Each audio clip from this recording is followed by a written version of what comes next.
Ինչ խոսք, սիրելի հայրենակիցներ, բնականաբար կարևոր հարց է ունենալ կոռուպցիայի կանխարգելման մեխանիզմ, որը գործում է արդյունավետ, հավասարակշիռ եւ լուծում է իր առջեւ դրված խնդիրները, որովհետեւ այո, շատ ավելի արդյունավետ եւ նպատակային է, եթե կոռուպցիան կանխարգելվում է, այլ ոչ թե տեղի է ունենում եւ դրա հետևանքների վերացմանն է ուղղվում հանրության ջանքերը։ Տեխնացուի մասին շատ բան չեմ կարող ասել, կարծում եմ այդ արդեն ընդհանուր քվեարկության ժամանակ յուրաքանչյուրը իր տեսակետը իր քվեարկությամբ կարտահայտի, բայց ես ուզում եմ խոսեմ ընդհանուր առմամբ կոռուպցիայի կանխարգելման եւ հանրության մեջ նաեւ ընկալման մասին, որովհետեւ կոռուպցիան նաեւ գնահատվում է եւ նախ եւ առաջ գնահատվում է իր ընկալման տեսանկյունից, այսինքն թե ինչպես է հանրությունը այդ երևույթը ընկալում։ Շատ կարեւոր է, որովհետեւ ընկալումից է կախված նաեւ հանրության պահանջը, ընկալումից է կախված նաեւ իրական պայքարը դրա դեմ եւ արդյունքները։ Հակառակ պարագայում, եթե այստեղ անսահման է պոպուլիզմը եւ անսահման են նաեւ իրավիճակի խեղաթյուրումները, ինչքան էլ անհատական դրսևորումներ մատնացույց արվեն, չես կարող ասել, որ համակարգային կոռուպցիան թիրախավորված է եւ արկա մեխանիզմները դրա դեմ են պայքարում։ Իմ ընկալմամբ օրինակ եւ շատերի Հայաստանի Հանրապետությունում կոռուպցիայի դեմ պայքարը անսահման քաղաքականացված է եւ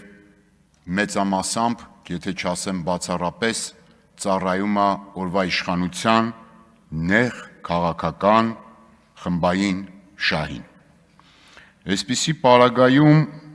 կոռուպցիայի կանխարգելումը դառնում է 100-րդական, դառնում է փաթեթավորում, ոչ թե իրական գործիքակազմ։ Ես դրա համար էի հարցնում, ինչ է քաղաքական կոռուպցիան։ Արդյոք քաղաքական կոռուպցիան ավելի կարևոր չի դրա կանխարգելումը, քան օրինակ 1-2 այն դեպքերը, թեկուզ այսպես աշխարհացունց, որոնք անընդհատ նկատվում են, նկարագրվում են եւ դրանց մասին խոսում։ Ես չեմ ուզում հակադրել կոռուպցիայի կանխարգելումը դրա հետևանքների դեմ պայքարին, ոչ երբեք։ Դրանք պետք է ոչ թե հակադրվեն, այլ պետք է համադրվեն։ Դրանք պետք է ծառայեն բուն նպատակին, ոչ թե որևէ քաղաքական ուժի նեղ քաղաքական շահին։ Հիմա իմ ընկալմամբ ինչ է քաղաքական կոռուպցիան։ Օրինակ, քաղաքական կոռուպցիա չի արդյոք, երբ օրվա իշխանությունը իր ամենաբարձր ղեկավարությամբ այսպես մատ թափ տալով իր ընդդիմադիրներին ասում է «Էս կանեմ, են կանեմ, քեզ խելոք պահի»։ Սա քաղաքական կոռուպցիա չի, բա ինչ է։ Այսինքն եթե մենք երկիր ենք, պետություն, ունենք գերբ դրոշ, ունենք հանցավորության դեմ պայքարի օրենսդրություն, մարմիններ եւ դրանով հպարտանում ենք որպես անկախ պետականություն, ինչա մեկ անձը պետք է այսպես եւ դատախազ, եւ դատավոր, եւ ֆինանսիստ, եւ տնտեսությունը կառավարող ամեն ինչ մեկ անձի ձեռքում,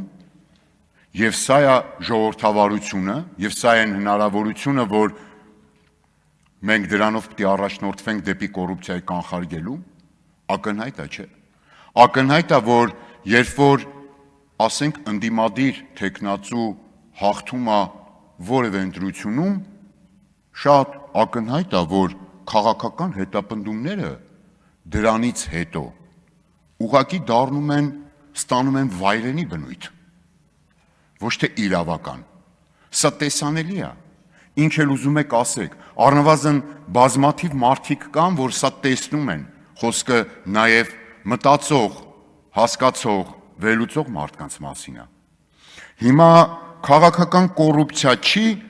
օրինակ ընդդիմադիրների խոսքը ամեն ձևով լռեցնելը, այդ թվում օրինակ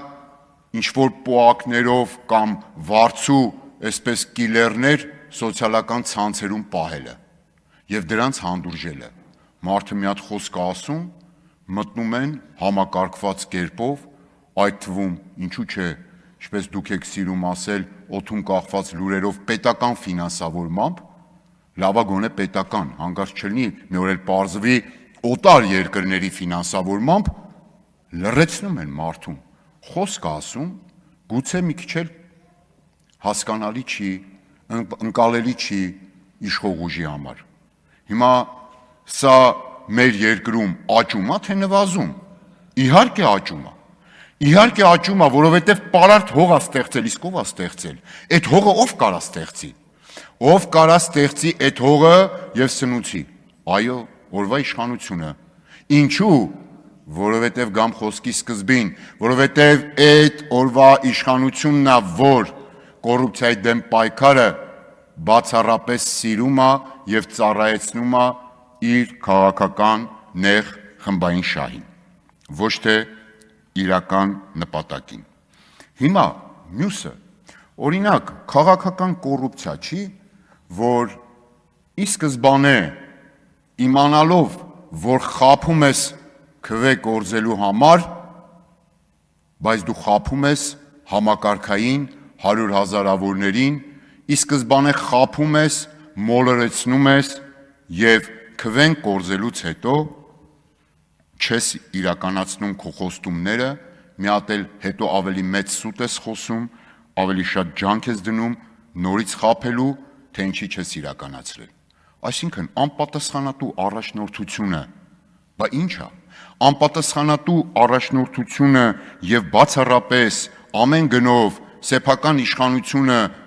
որևէ կերպ չկորցնելու ձգտումը մոլուցքի վերածած, սա ի՞նչ է։ Հիմա օրինակ, այս քանի օր անընդհատ խոսում ենք, այս կոնկրետ օրինակով, քանի լավ առիթ է եւ ժամանակ էլ կա։ Հիմա մարդուն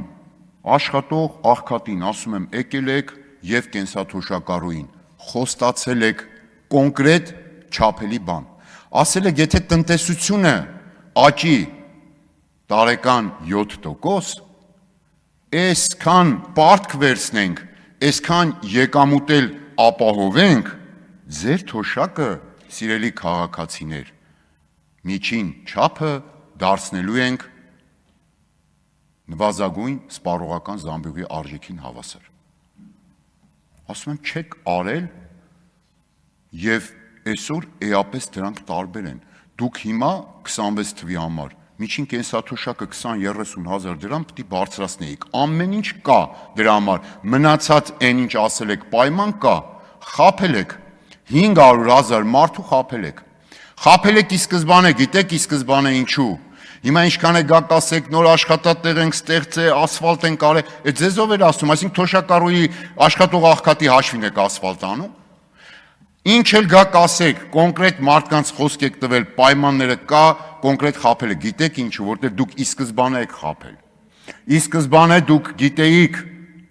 որ անջատում հանուն փրկության չի լինելու Արցախի հանրապետության համար, դուք խաբել եք։ Եվ այստեղ